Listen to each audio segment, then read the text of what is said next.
Manunga Memorial Veteran Tournament Intervisi Kulsip District Tan Buatsai Semifinal Masazok Diakon Veteran Team le Kon Puiveng la Veteran Team Tan Kheldona Monom Khopang Emizo hianin semifinal panina Project Veng le Veng lai ten Kheldon bokani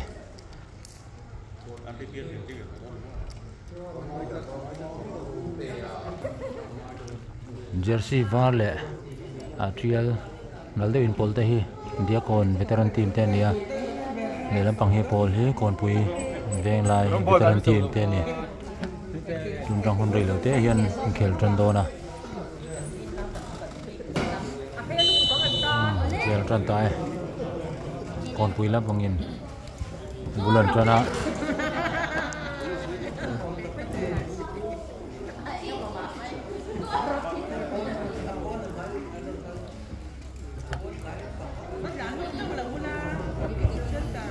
Kon pui lam bolan vorlun hala je kon chang ve le thung warasan da choka protein lam hanglama buarsia unda cholengal bur puatia tia captain en pele lepota hasing moi chovio mai kufaka what teu ve Putan fela ni kon pui defender lai ni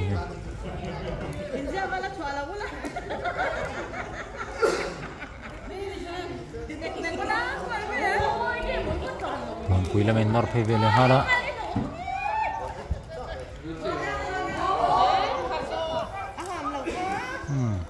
mau làm đầu rất khá rồi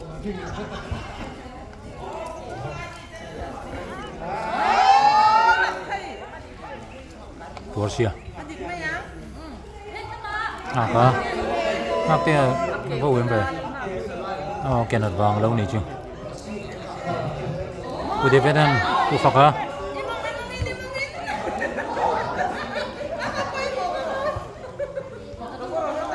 cứ rút lên ăn vấp về địch tẹo về còn quý làm bằng người nó hal thắt mày vấp về cho em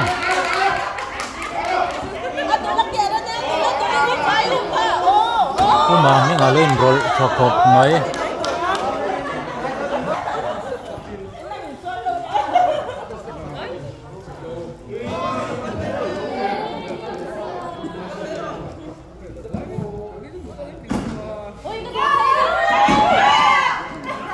của tí bia chẳng là mà cái chẳng hal không mấy rồi đi á cô phật à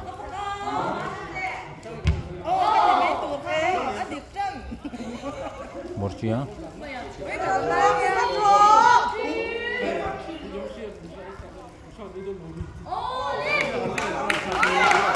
Apakah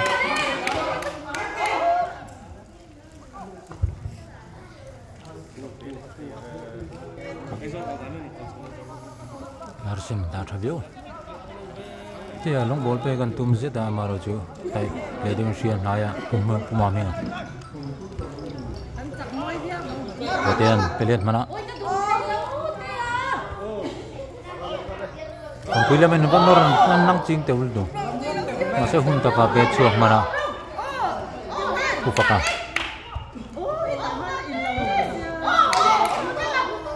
Dia kon lampangin nor zel.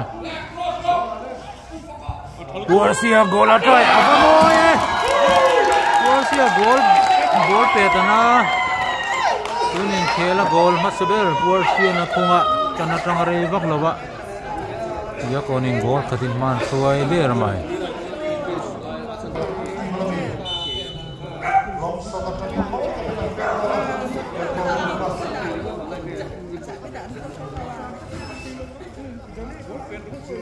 Borussia ani number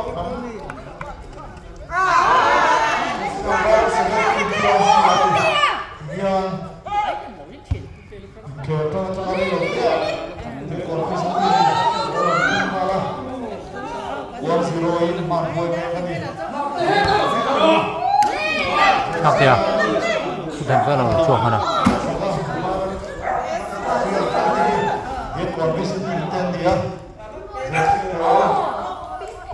perlu nangin puar sarang trangkai len Borussia goal scorer what ya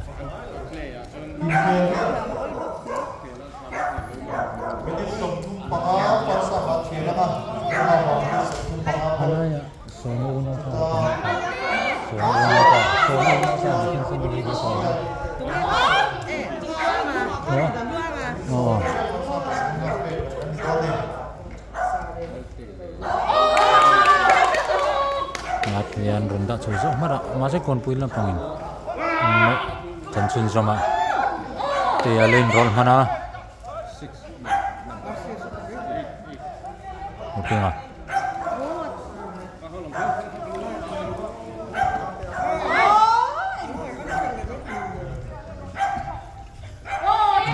Pasakan lepas homai, itu kita kan bol thate ya, pakai tanan dalu ta, tanan kong, bisa tu ni.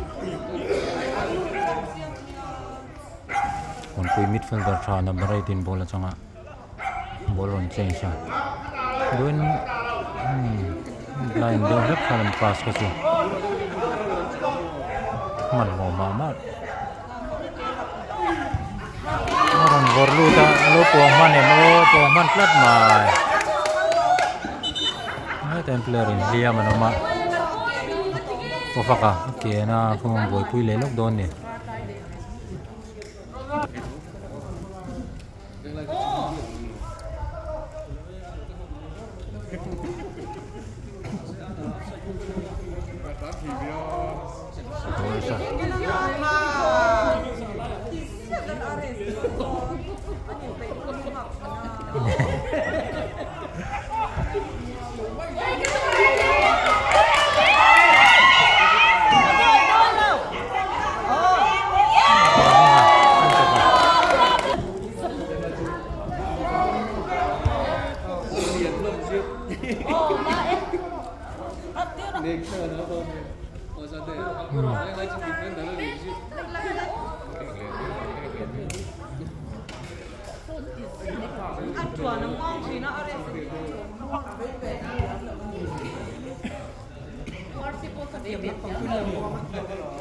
Kofaka,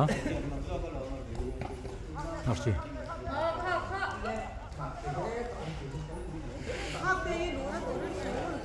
Kofaka. Orang pet Divita. Divita chang lama hak te ta na pitha. Hak te mo thole ya. Anh sa sung deu le ko ni mai han pito ma se pui bi lo sim le ma.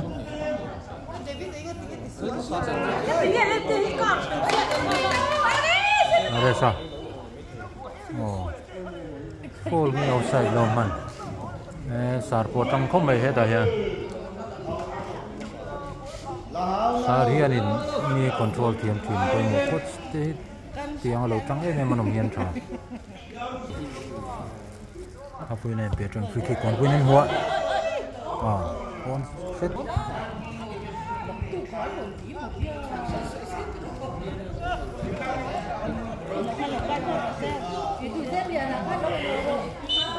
fall on club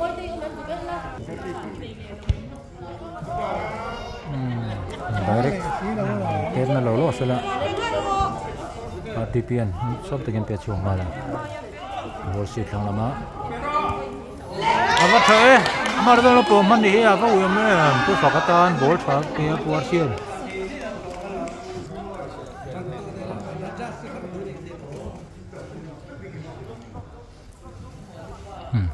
apui len rem puthan fela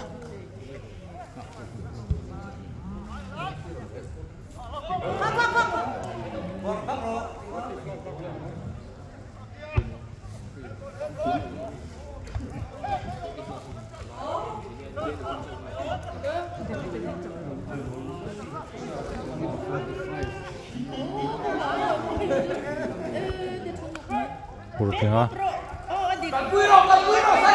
Kufaka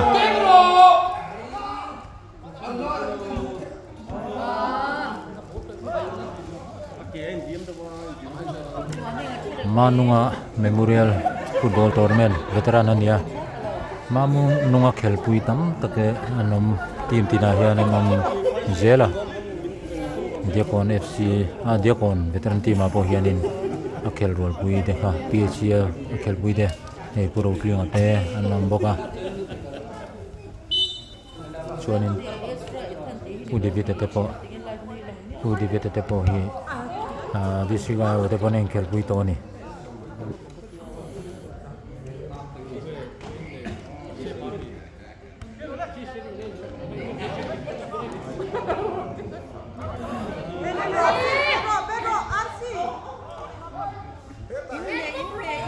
Borussia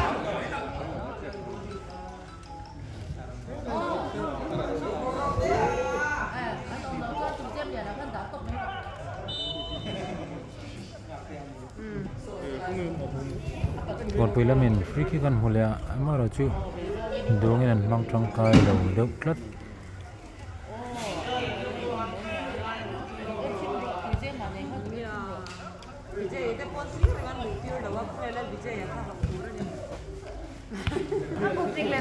Ô bà Vinh à, cái này cũng sống ngáp bằng anh thì tôi là fit em reng mai nè.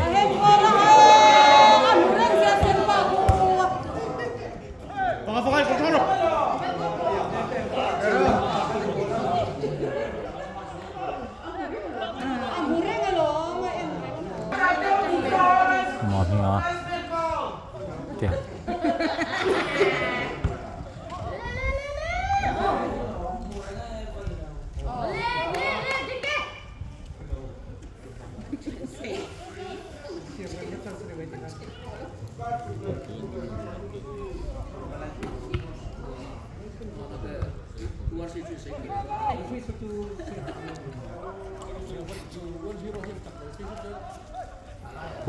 Por favor.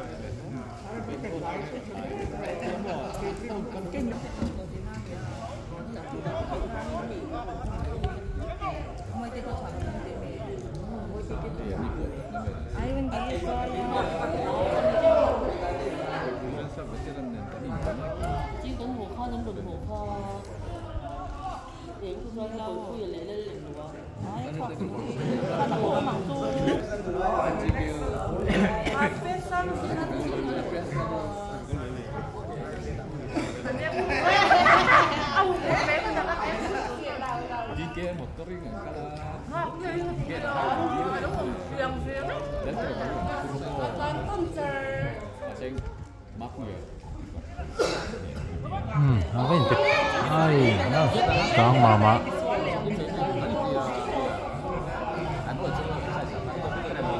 Lalu thela upur itu dah. Puro jenga. Soto ma man. Nak tena banang singa.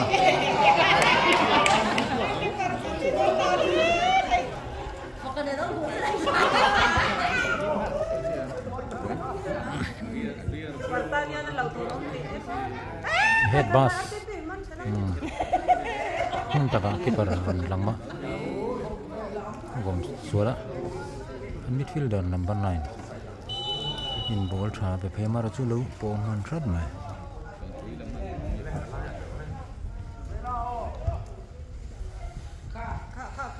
Borussia. Pilih bowler on dalu ta.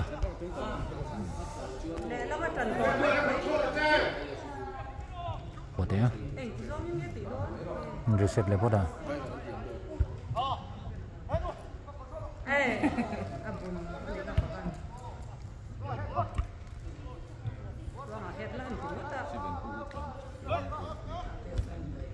What ya?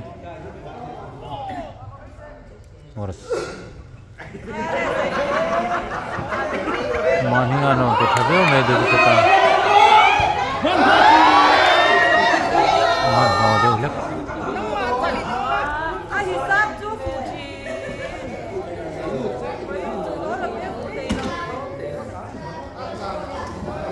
Seven ball thage me ron lelu ta. Ban se sabe kuati pia. 7 hi lom thin ko man goal a hian midfielder trying corner on peta akipar haron nam chuak thave Porcine good clearance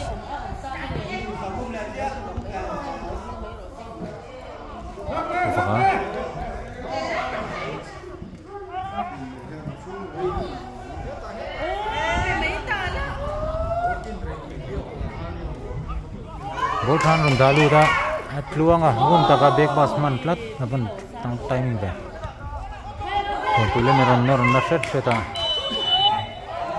kan bolom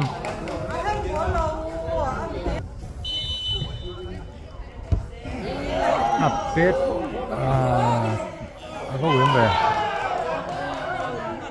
out man tlat corner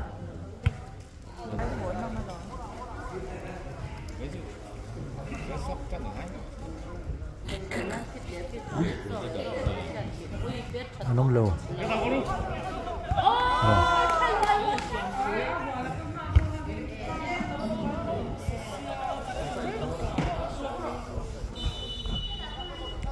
cái này offside là lâu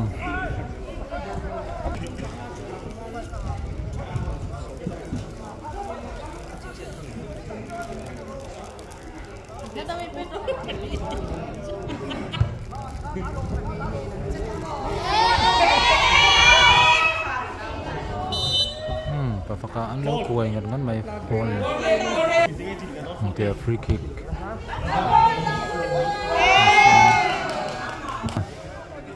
mene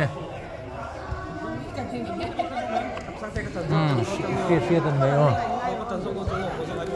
nghe tân tân anh đi chú tân ngay lâu rồi anh sa sa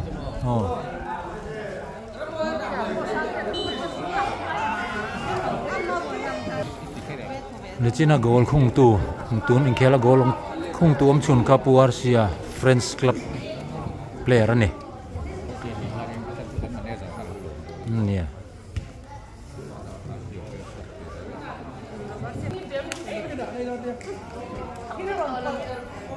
Warson na te Tian long ball Ufaka Ron set nal khop mai Ufaka hi wang lai po Goal seeker chuk ma point pozol player tha ani phim Warson goal and try lea Warsia Friends Club player goal ron ngam khop mai poi mo khop mai ding le vei pen ngam tlat zel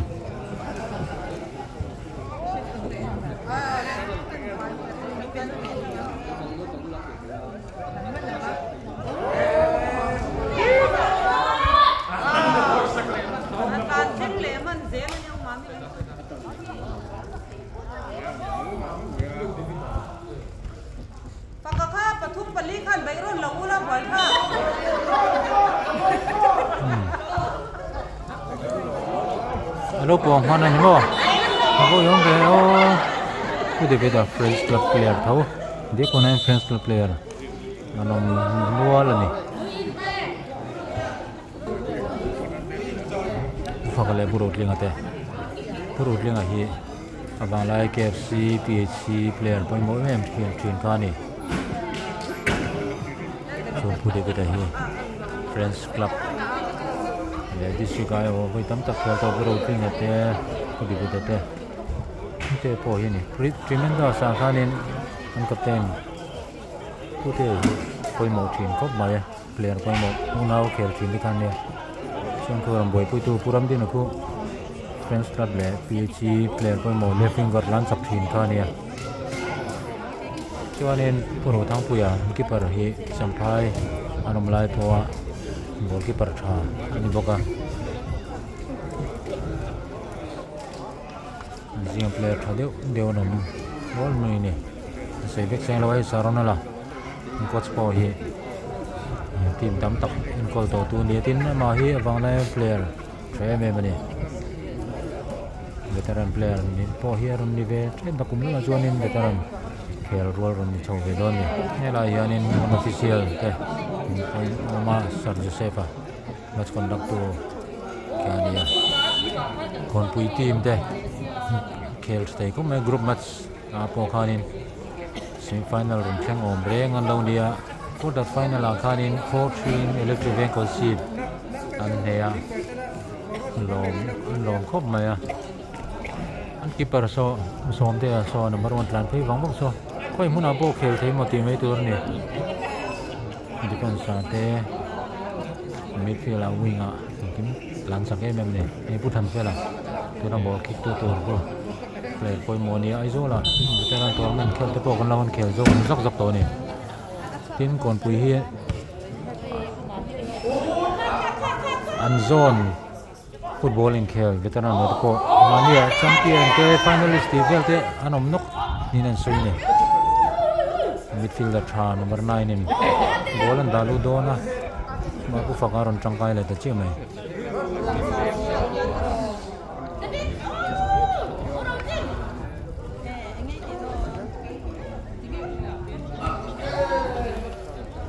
Vela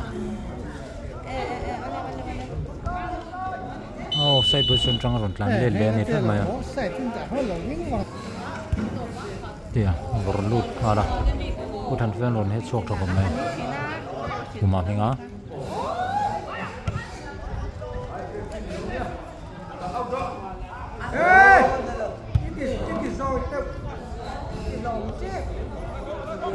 Por qué?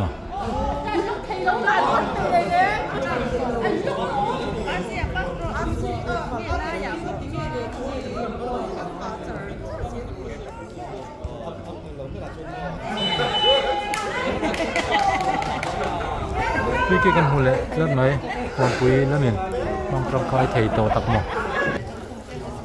kan fela free kick pe dona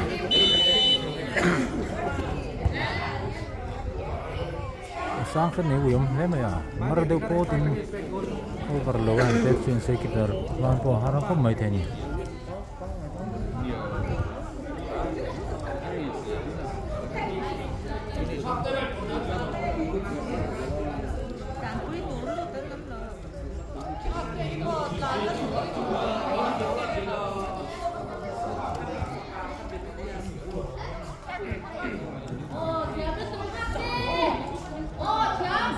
nạp tiền băng liệt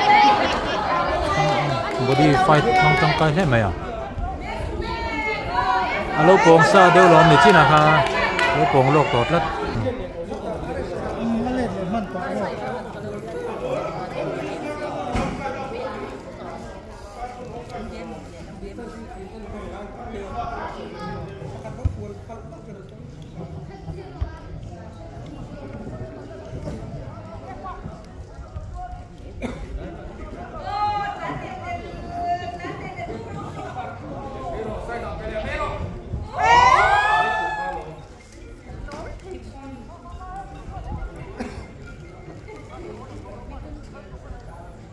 tele pu faka Porsche ate dividend Porsche pele le pu faka dividend than fela na vakar mà tí nghe còn tôi là mấy tí offside khá rất là anh tán lên bay chốt lâu đúng không?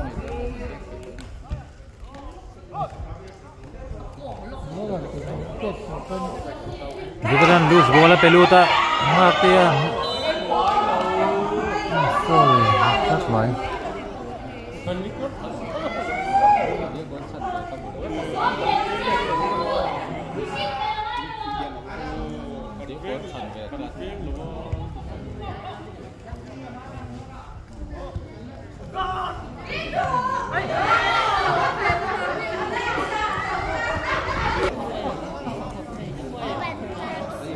Kumam ya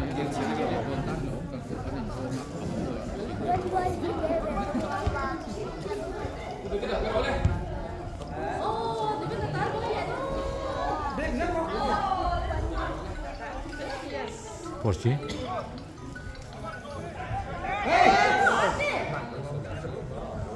what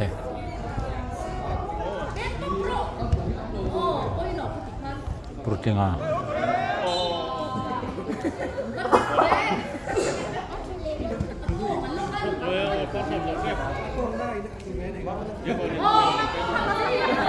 Thôi về cắt.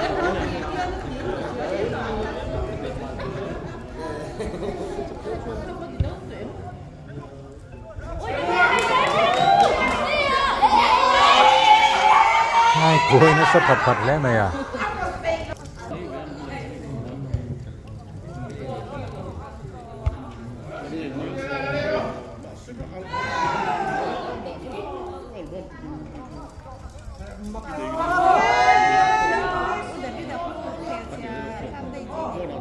Oke.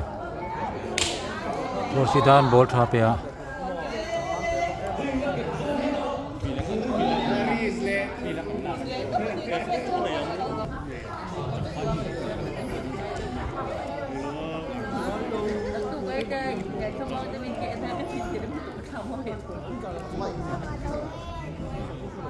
Tuang le teteng combine chakom me defense line. Rosia. Lo command plat. Zong khel dona lai zoi man mi dan miron chin zom sak man lo khana boi thang ko mo. Second half on live team mai don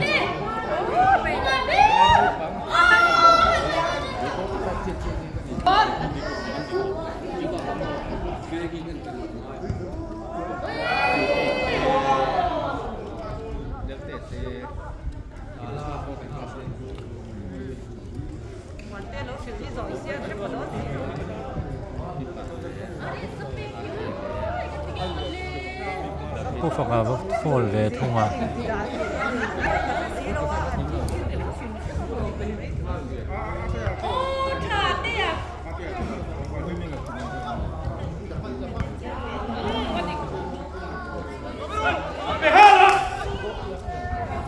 ok phật à phải không kinh tế này còn bao nhiêu chỗ kia ok hết lượt sọt rồi Rosian Changlama kita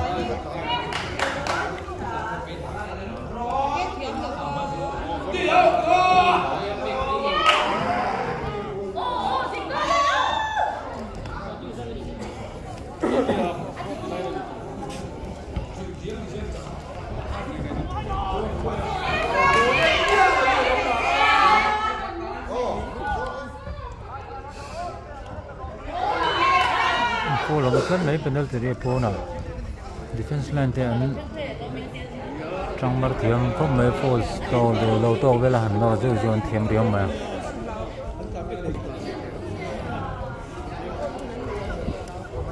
free kick em pe đều nuốt to để làm hiền bằng trong cái thể tăng một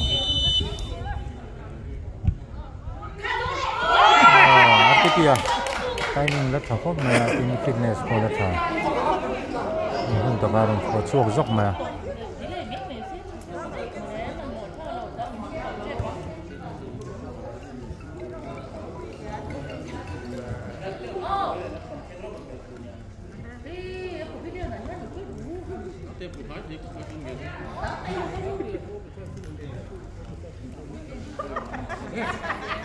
có gì Ate. Setama. Kita ini adjustment lắm. Han một túi lầu thì phép lắm kita ini.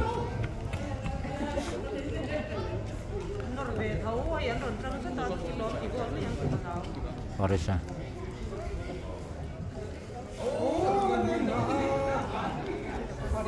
Football anh đi vào pi pu tí về các lắm to lâu mấy à pu lâu do khi môi mà mấy thế thành phải là ròn chuột chắc không mấy à thế first half đầu ta anh kia là một năm không mấy ở đây lâu điếu mà khi ta anh ăn cho giống như sinh hoạt bằng kia là đón nè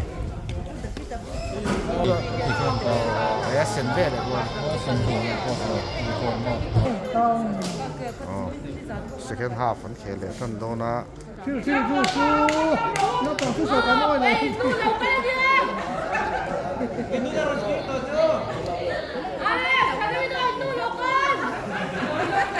jersey asen en in mix lampang tei diakon VC team ten nia apol lampang hi kompui veng lai VC team ten ni diakon VC team te hian 1-0 in man da shoi ni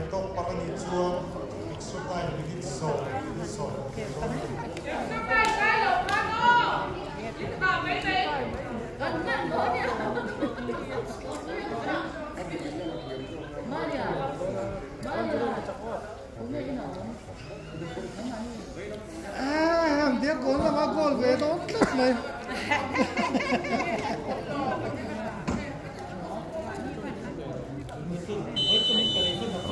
second half an tran le chia diakon la bin bol an changa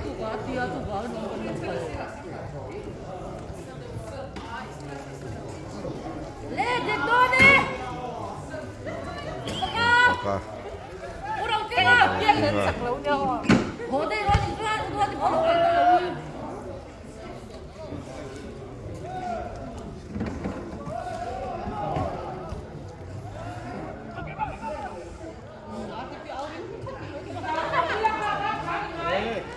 Pedro, nada bem.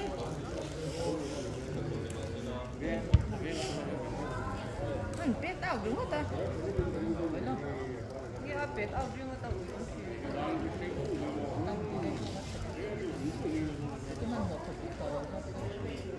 Asi kat kamu juga salah tak mai. Wasi semua tiga.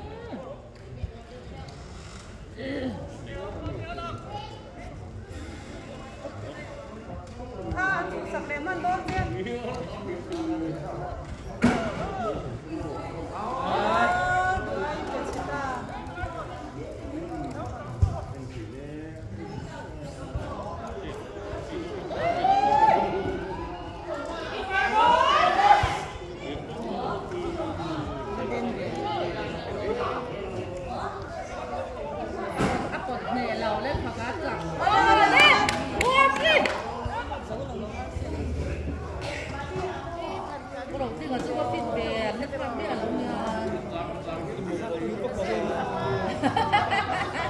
Adik tahu dia.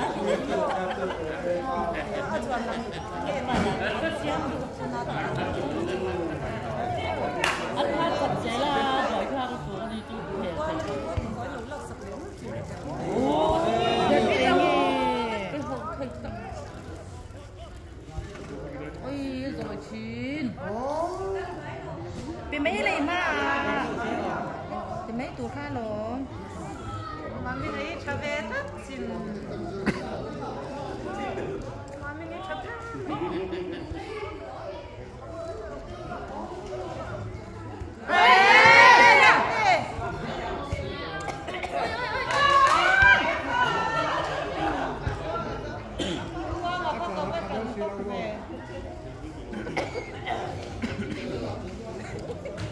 Nanti ten. Anh lùn lầu.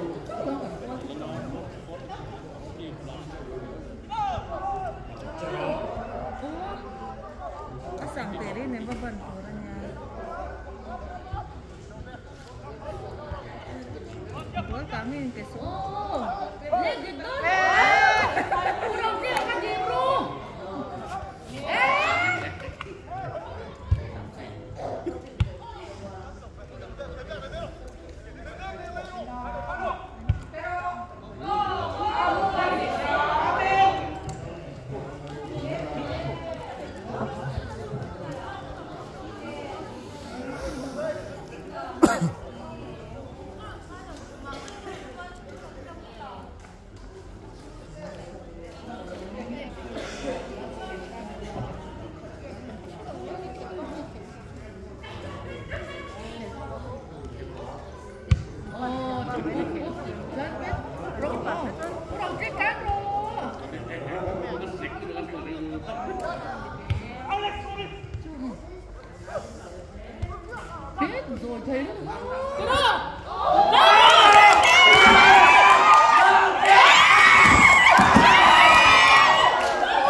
Masa lu ngay ini.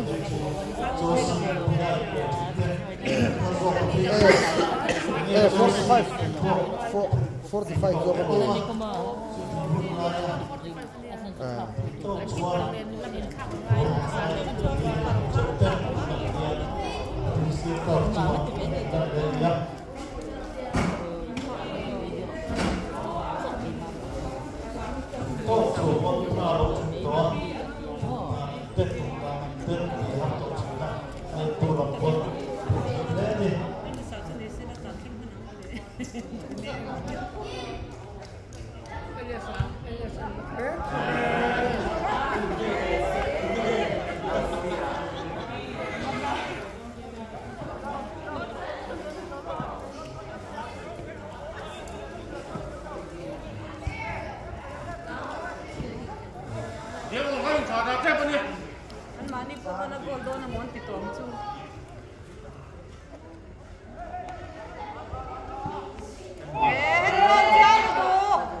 Tê luôn lên, cũng xuống lên rồi.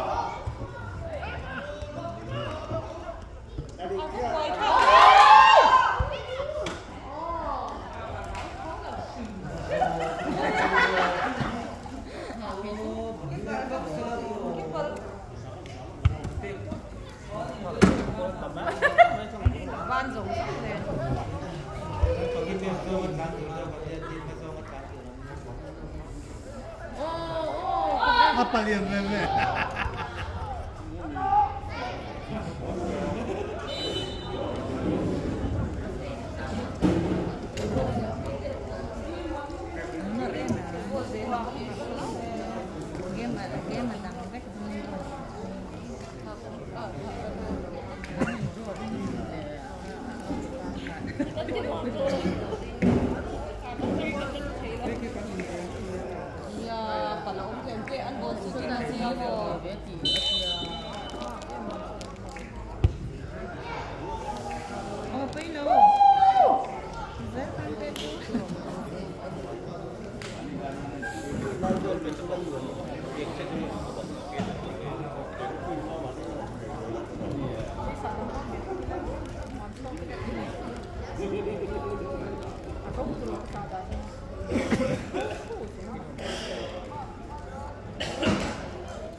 Apa harus terima?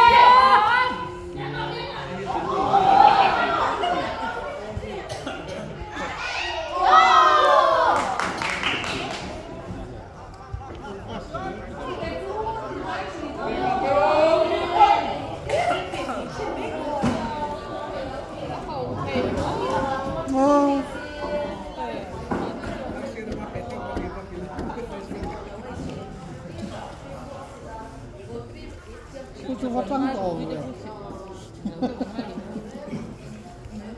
Ikaw nanti letan do na ko ni ya.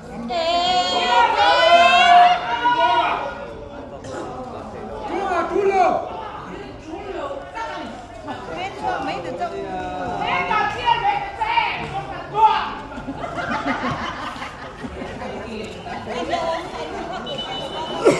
cho kênh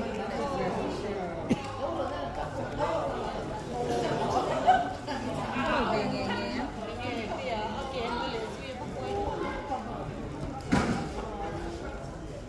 Gõ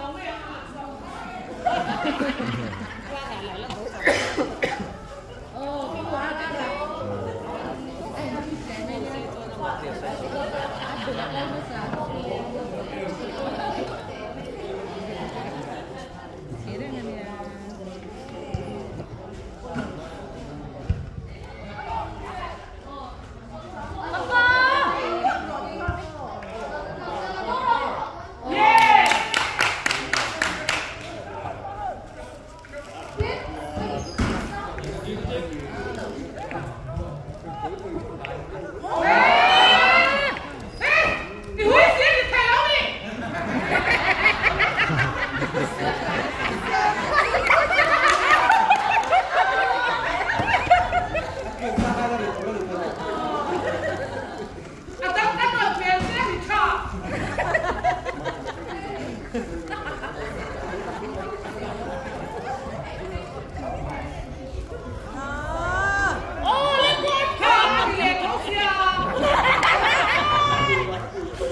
Cái thứ bè hệt thầy lòng.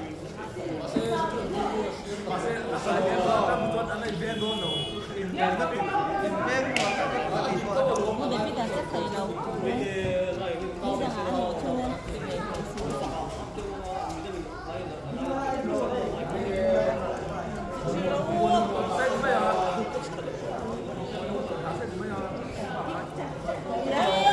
Thầy có lâu, thầy có lâu.